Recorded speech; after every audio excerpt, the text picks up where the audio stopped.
Okay, so before we get into all the tools and resources that I have available for you today, really we want to know what time management really is, because some students aren't really too familiar.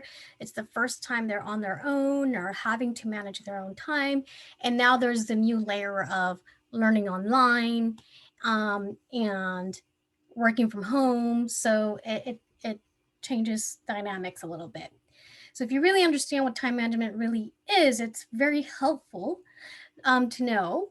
And it basically just refers to the way in which you organize and plan how long you spend on specific activities. And the key here, of course, is time and how long. That's the key to time management. Um, and sometimes we over or underestimate time or how long a task is going to take. And that's where the management part really comes in. And some at the beginning, at the beginning, it's more about learning how long you take to do things or specific tasks, and learning how you work at those, what types of activities you need to plan, et cetera, et cetera. We'll get into the details in a bit. Um, and what I'm finding is, because this pretty much involves decision making, because you really are on the driver's seat here and are deciding where to make the stops and how long to stay there, right? So you need to plan, and it's all about planning and organizing the time you're spending on these tasks. That's it. That's really it. That's what time management is. It sounds very simple, right? I mean, well, plan, organize time, task, makes sense. And it can be simple, but it's a very personal journey. It really is about you and about who you are, what your goals are. That really drives a lot of your activities and tasks. What your habits are, that is a biggie. And of course, what motivates you. We talk about procrastination. That's usually a thing that students are struggling with and want to know, how do I combat this, right? And everything's kind of interrelated, but it starts with you. It starts with really knowing who you are and what you want and what you're willing to do, of course, to get to your goals if you have them, or even if your goals are clear. If your goals aren't clear, then you're not going to know what it is that you need to plan and do. So definitely starting that with just that, this very personal journey on really reflecting on you and what your goals are. That's really going to drive this and make it either easier or harder. The motivation part is a little hard to tackle, but I'll give you a few resources. And again, I always start with procrastinate because this is what students want to know more about. But again, we can't battle it without, really doing that reflection piece and really knowing who you are and what you want. So that this is time management's biggest enemy, procrastination, something that I battle all the time, and I constantly have to work at. But again, I cannot emphasize enough that it does start with you. And if you can guess this quote, who quoted this, you get a star. I don't have any giveaways today, but it has to start somewhere. It has to start sometime. And what better place than here? What better place than now? And that was from, you can tell how old I am, I think, from all the things I put in my presentations. But that was a famous quote from Zach de la Rocha. He is from the Rage Against the Machine band, and they were really big in the 90s, by the way. You guys were probably barely born at that time, but but he was right on the dot, and people struggle with this. I struggle with it weekly, like, oh, I didn't get this done, I should have done it. And it's like, you know what, now's a new day, now's the time to get it done, and we have to move past it. Like, it's really hard, I think, for students to like forgive themselves, right, and get stuck on like, I'm horrible at time management. Like, no, get over that hump. We're starting over. Today's a new day. And I put this little icon in here, or this little cartoon that I stole from online. Oops. Um, and because I started thinking about now, that word now, um, and it means right now, right? Like today.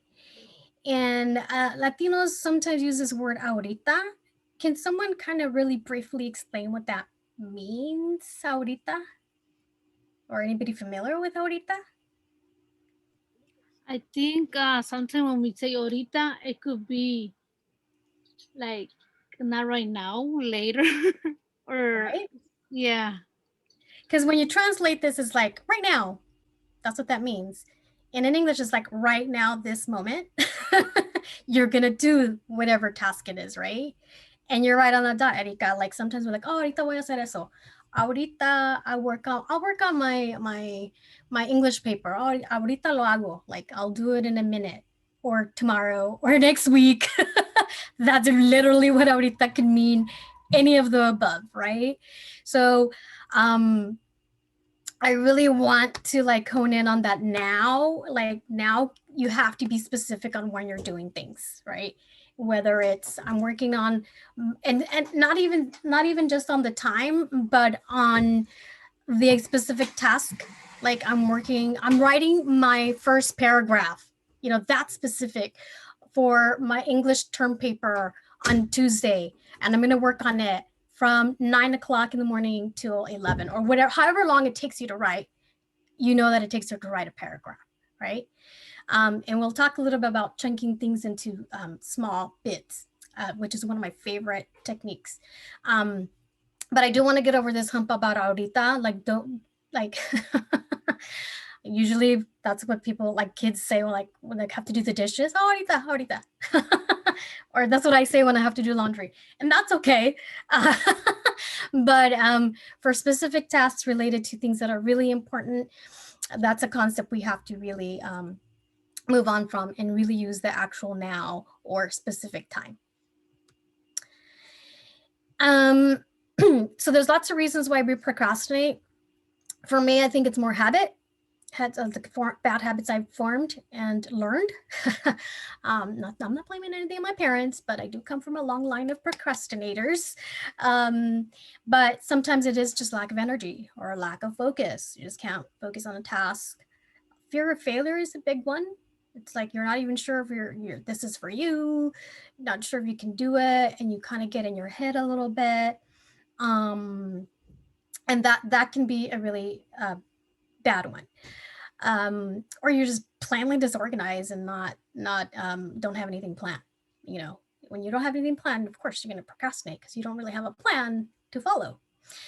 Um, but you really got to, again, look at yourself and see, what am I doing, what's preventing me, what's causing me to procrastinate. And then if you can identify the cause, then you can know to do something about it, right? So maybe you're finding, okay, I'm spending way too much time on social media. um, or I binge watch this show for 4 hours. Like, don't do, like, you need to know what not to do and what to really plan for. So you really got to kind of pay attention to yourself and your habits and what you're doing.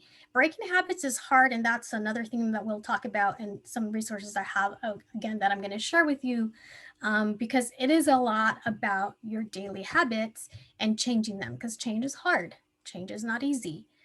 So there are going to be some strategies we can share that we can not procrastinate and change our habits, because it's a lot about making that transformation and being the person that you're aspiring to be, right?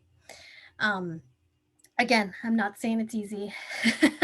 I battle with this every week. Some weeks are good and some weeks are not, and again, you have to be able to forgive yourself and remove that label of I'm a procrastinator. Like, um you know sometimes you will be, and sometimes you will be on it, and you don't have to label yourself that.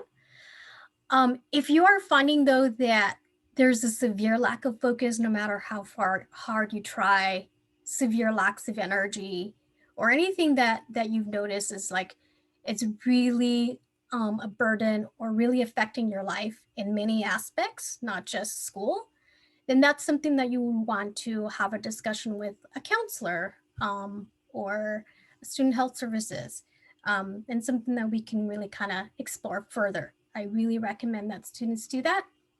We see this all the time, where it then becomes like more of a mental health issue, and there are strategies that can help and can help you also answer questions about why is there such a lack of focus or lack of energy.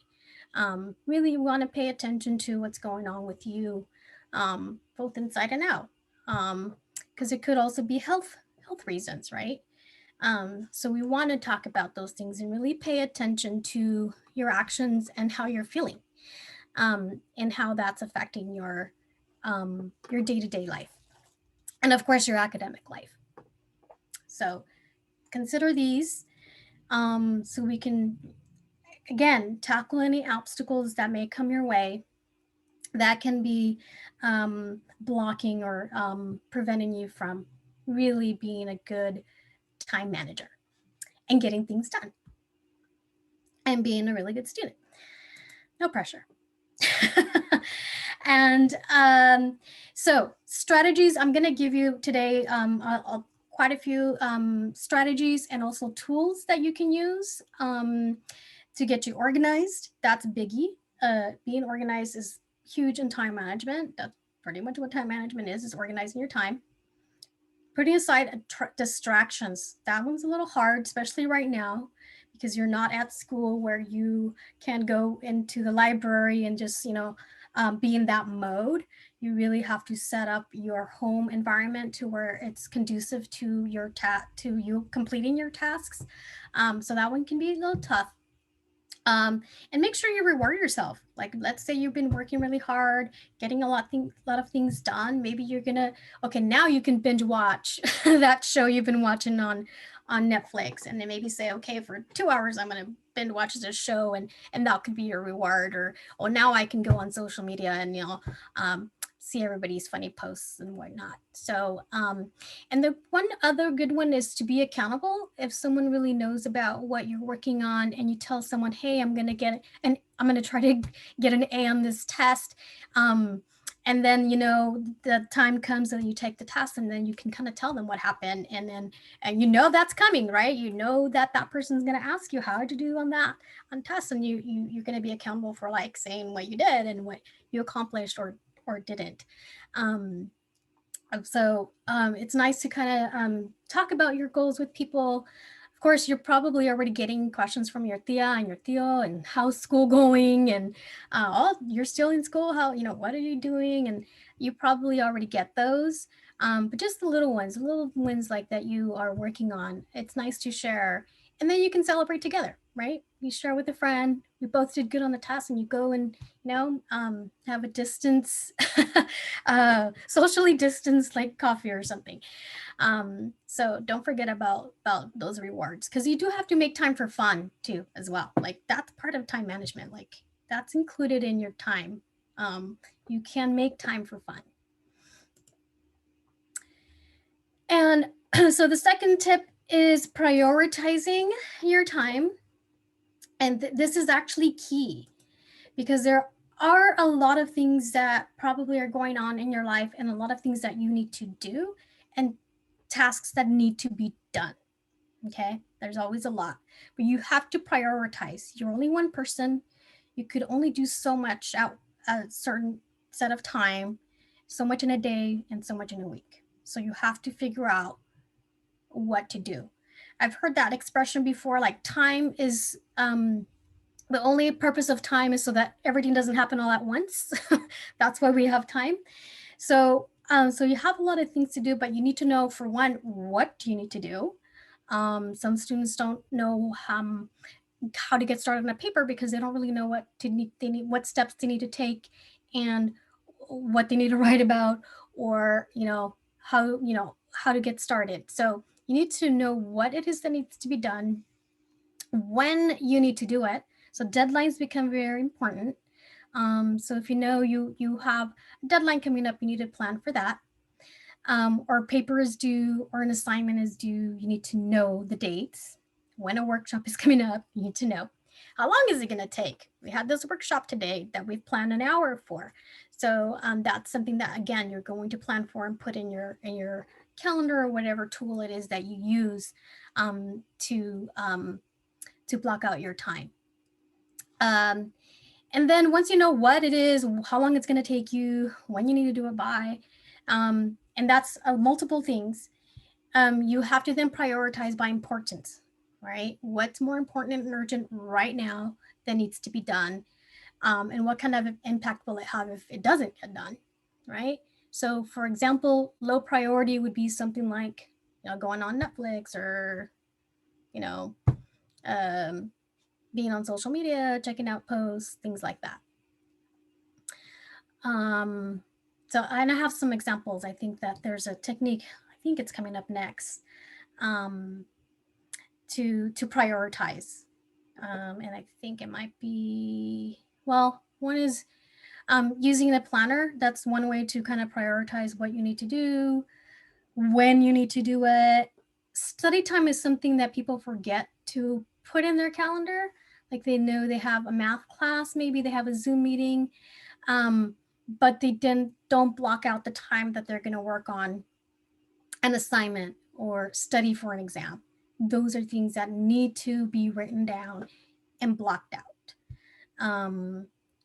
And that when part is that. So if you're having an exam on, I don't know, Friday, then during, earlier in the week, that's when you need to plug in that study time.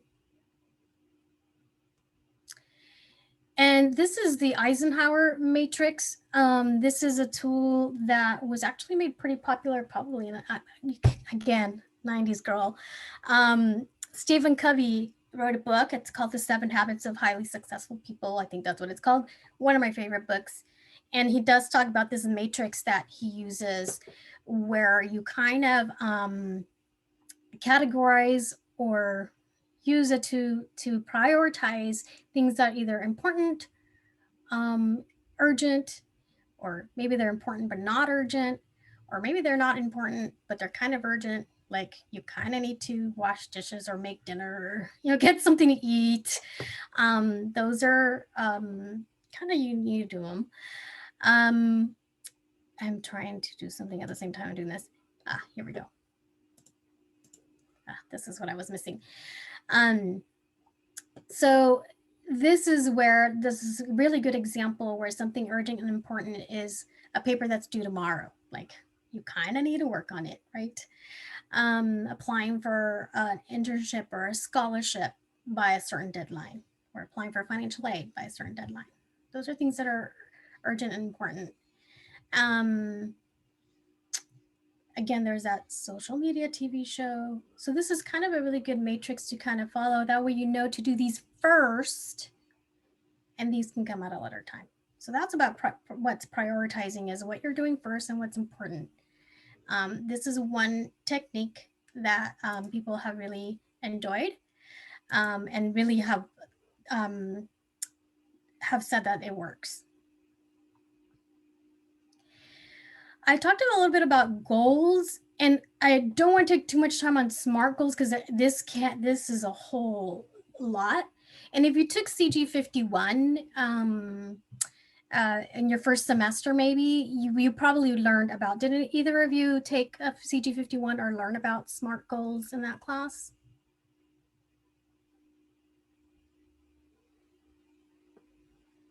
Okay.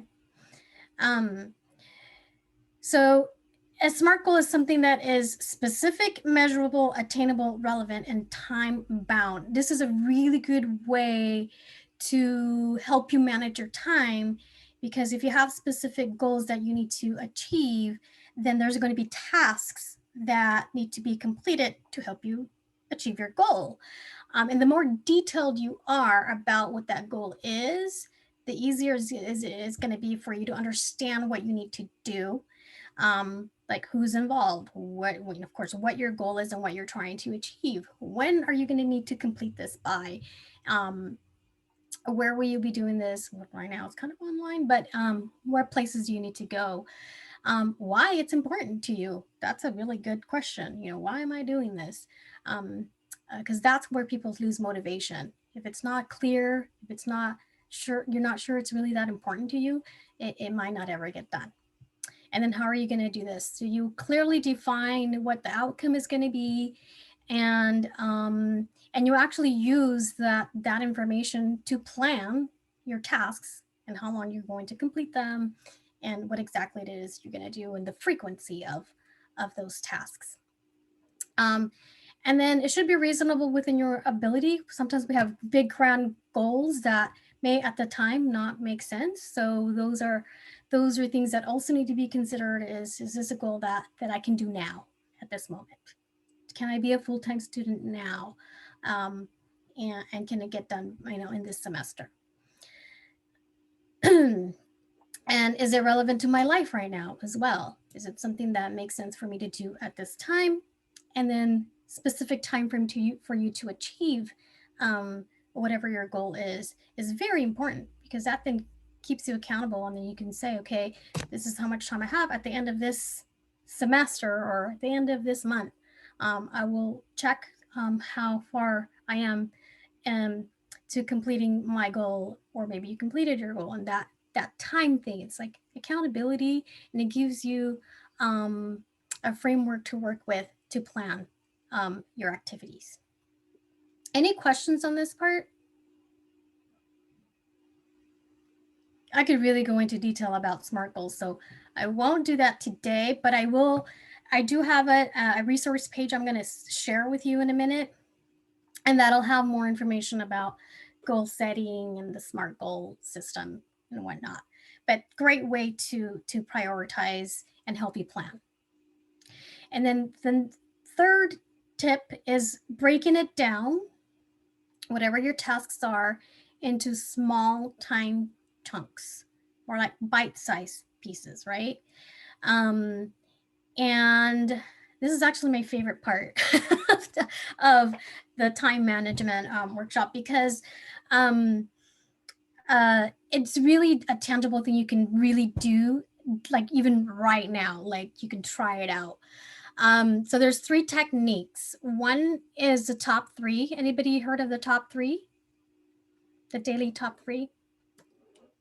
So the daily top 3, and this one is a good one to use if you like to use to-do lists.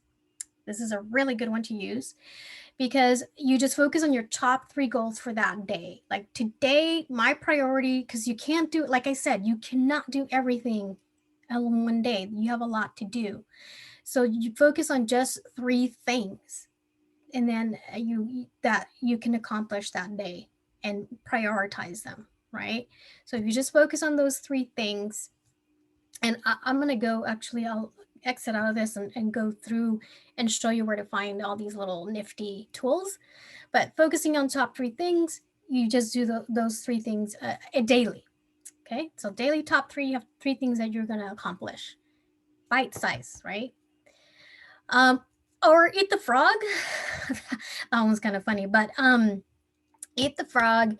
Again, I'll have more on that in the resource page I'm going to share with you. Is the one big thing. If you do this one big goal that you have, like maybe you have a lot of things to do on your list, but there's one that's huge task or really important and to take on. So if you do the hardest task first, maybe first thing in the morning, you work on that.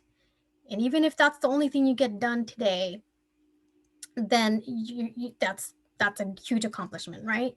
You could still reward yourself. You accomplished something and you got one of those big frogs done and out of the way. A lot of people like that one. There's also a book written about that's called Eat That Frog or something. I have it on the resource page I'm going to share again. And my all-time favorite is the Pomodoro technique. Pomodoro means tomato in Italian. So it's an Italian grad student that I guess used this during grad school, and he had a timer that he used, and it was shaped like a tomato, like this, a kitchen timer. So that's why it's called the Pomodoro technique. And brilliant. what he did is if he had a task to do, he would break it down to, let's say, usually it's 25-minute intervals. So he'll set his timer for 25 minutes. Maybe he needed to read so many chapters as part of his assignment. And so he would sit and, let's say he was reading, in this example, the task is reading for 25 minutes straight, uninterrupted. He would work on that task. Let's say if it's reading a chapter or reading so many pages in a book, he just did that task for 25 minutes. And then once that ding comes on and the 25 minutes are up, you take a 5-minute break. And if he's still continuing the task, then it's another 25 minutes. So now those 25-minute intervals, and it could be 30 minutes, it could be 10 minutes, it could be whatever you want.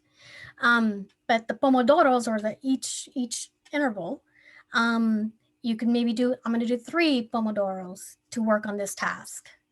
You'd be surprised how fast 25 minutes goes, because I use that technique to do this presentation. I'm like, oh my gosh, I need another pomodoro, because that went by way too fast, but it kept me on task, right? And that is the point. It keeps you on task. And I have a video that I'm sharing with you. If we have time, we can watch it. But this is my favorite, I think, technique to use. I personally love the Pomodoro technique too, because for me, I'm the kind of person that will go full throttle and not give myself a break, and then I burn out. So for me, this really helps me to structure time and kind of forces me to give myself those little breaks. And then I'm able to be more productive without having that long-term burnout. So, yeah. And that's something I've done a lot, especially in grad school. There was many all-nighters. I worked full time. I had kids. I waited till I went to bed to do my homework, and that was not a good idea. But I'm the same way. I'm like the kind of person, if I'm working on a task, like I'm working on it and I can't stop. Like I just keep doing it. I could go on for hours doing it. And the reason I do that is because I did not plan appropriately, right? Because now I got a deadline, and now I got to get it done, and now I'm on it for hours, where I could have just broken it down into chunks over time, and then not have to have an all-nighter and miss out on, watching a movie with my family instead, so that's why we do that. It's not that we're like really super hard workers, is that we didn't manage our time properly. And had we done that, we wouldn't have had to do that. You know what I mean? Not totally bad. I mean, that's good that we have good work ethic, but I always think to myself when I do that, oh, had I planned this better and broken it down, then I wouldn't have needed to stay up till 2 a.m. Who wants to do that? I need to sleep, and you got to take care of yourself. So that, again, can't say enough about that technique. My all-time favorite, for sure. And that brings me to the resources. I'm going to put these in the chat in a second. So what I did is can you see the Google Doc? Yeah, okay. So what I did is I just kind of, instead of bombarding you with things, I just put it all in one Google Doc, and I might be adding more. So there's 4 different sections I put in here for you all. And one is some of the strategies and tools that we kind of talked about, daily top 3. There's links to the websites, links to videos and stuff. So this is a little bit of what we kind of talked about. I think I need to put in another link here. And the Eisenhower matrix is there. Oh, I forgot to put it in the chat. Sorry. Put that in there right now. And I also included some apps. There's this really cool app that I just found that I really like, because what it does, I think it was Toggle. You can actually use it like as the Pomodoro. I think I can give you an example real quick. Might have some time. Oh, you have to sign in. Sorry. I hate that you have to create accounts sometimes, but this one was actually pretty cool, and there's free accounts. But I like the tracking because I actually used it when I was working on this. Um, and let's see if I can log in so I can show you. But anyhow, you can start the clock on the 25-minute interval, and then you can do your 5-minute break. Like, and you could even change it. Like, it's really cool. Or you can get a little timer like the little tomato, but and that works too. Or you can use your phone, whatever works, as long as you do it. And strict workflow is another. It's like a little extension. Oh, I think this was it actually that I used, because you don't have to. It might have been. Oh no, it wasn't. But you can actually have it block out certain websites or things so that you're not tempted while you're working to go into like Instagram or Facebook or YouTube, because you know how YouTube is, you go into that rabbit hole. And so that you're focused on just this one task. So that is just it's an extension you can add to Chrome, which is cool. Or maybe it was Trello. Trello was similar to Toggle. Yeah, you do have to sign up for it, but there is a free version of everything. Otherwise, I wouldn't have put it in here. Sticky notes, if you like sticky notes, I've actually used this before. Your computer has have a PC, so it's a way to put sticky notes to remind yourself instead of actual sticky notes. Sticky notes are a little tricky because sometimes I end up with a million of them and it does nothing. So I have like no, sometimes they work for me and sometimes they don't. Oh, let me see if this one was it. Yeah, very similar. You could also do checklists or to-do lists, which is cool. So it really is going to take some time for you to just look at the apps. There's 19 more, so you can click on this link, and what's going to work for you. So check. It's going to take a little bit of time, but just find what works for you. And once I log into Toggle, I'll show you what that looks like. And I also put some books. I talked about The 7 Habits of Highly Effective People by Stephen Covey. There is a book about the Pomodoro technique. And then Atomic Habits is actually one that I have right here. This is actually you didn't see it very well, but it's a very easy read.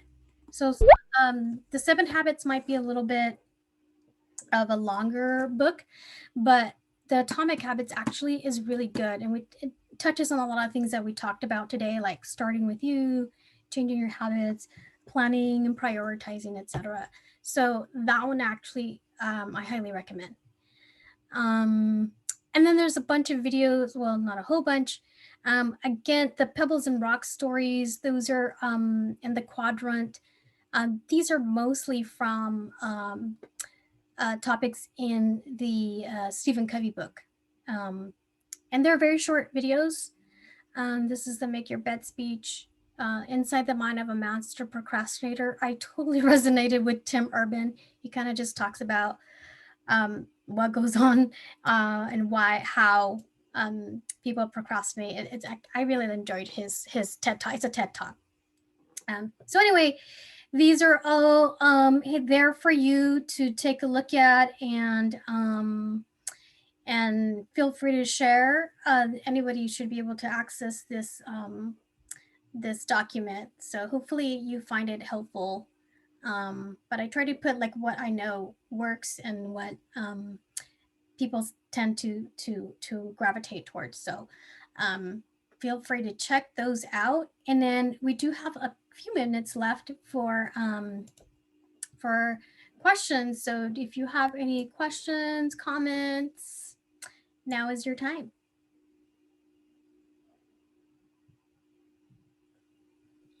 So I have a question, Claudia. Yes. So I do use a to-do list, like at my work, where I work, and I put whatever I have to do. But for home, I don't do it. Mm-hmm. And then for school, I do use the Google Calendar. I actually use the Google Calendar for work, school, and home, but I don't use the to-do list at home. Mm. So that's interesting. I think I should start doing that. Yeah, I actually use the to-do list more for home. I'm actually the opposite because I do use a to-do list on the Google Calendar sometimes for work, but at home for some reason, and that's because that's where I need the most help. The most improvement is at home, and that's where actually I end up using my to-do list the most, especially when I have to like buy groceries and things like that. So that's interesting to me that you use it for some areas but not in others. But and I think that's another thing that maybe we do is like we think we need more help in more areas than others, and that's fine. If you don't feel like you need a to-do list for home, then maybe you don't. Um, but it definitely does help for sure.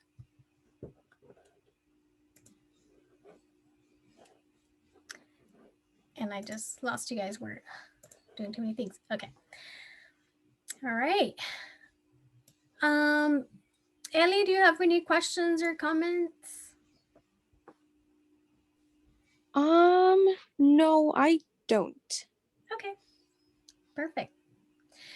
All right. Well, you guys have the Google Doc. I will add that the videos for the SMART goal if you guys want that. And then we do have our workshop coming up on March 5th for the Canvas tips and tricks. So if you are using like Google Calendar and things like that, I think it would be helpful for you to attend that. I will have some tips and tricks on how to use some of these extra tools that you might not know were there. And one last thing before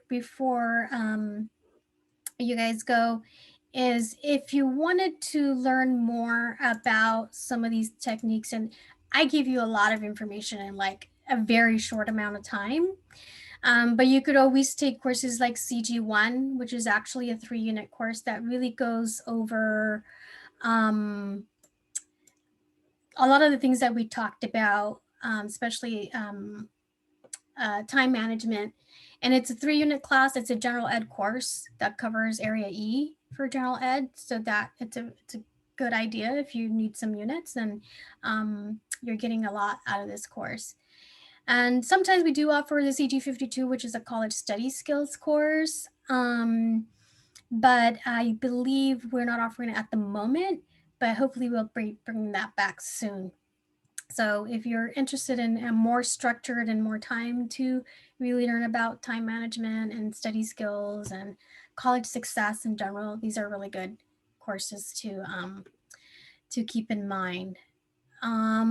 And if you have any questions, you guys know where to reach me. I'm really easy to find, and hopefully I'll see you at the next workshop where we will be really working on Canvas, less presenting, and you're actually going to be doing some messing around with Canvas. All right. Well, thank you, ladies. You've been a great audience. I really appreciate your time.